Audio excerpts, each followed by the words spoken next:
Hi everybody, today we're going to have a look at the basics of quadratics.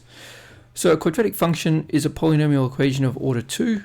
So by order 2 I mean that the highest power of x is 2.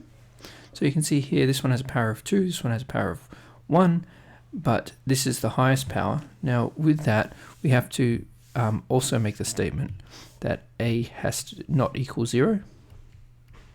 Because if a equaled 0, this would become 0, and then x, this would be the highest power. Now, a quadratic function when graphed always forms a parabola, sort of like a bowl shape. And the simplest quadratic function is y equals x squared, which is this one here. If it was y equals negative x squared, it would be upside down, it would be down here. Now, if we have a look at a quadratic difference table, so all I've done is I've put in -2, -1, 0, 1 into this equation and then put the values here.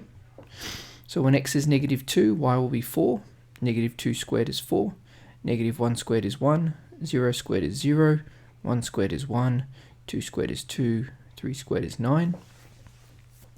And then with a difference table, what you do is have a look at the first and second difference. Now we can see that the first difference is not constant, it's different. -3 is different to -1 is different to 1. But we can see that the second difference is constant. So if we have a difference table where the second difference is constant, that's indicating to us that it's a quadratic equation.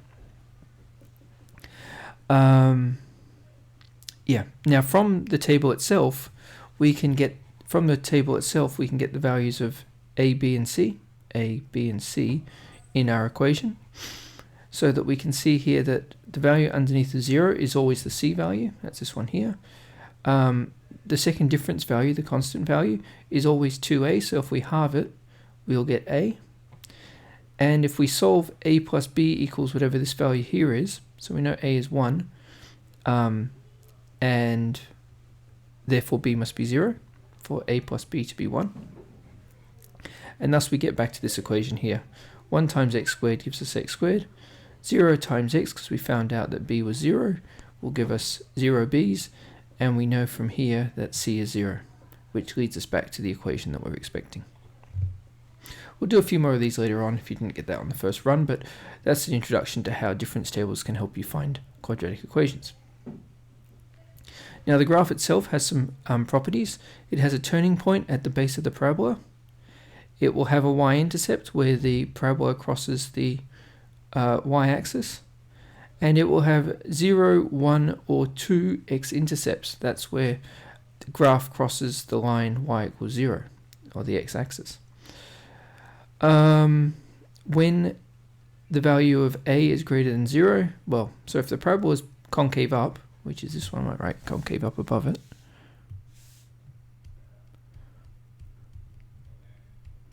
when the graph is concave up, a is going to be greater than 0. When the graph is sad face, or concave down, a will be negative.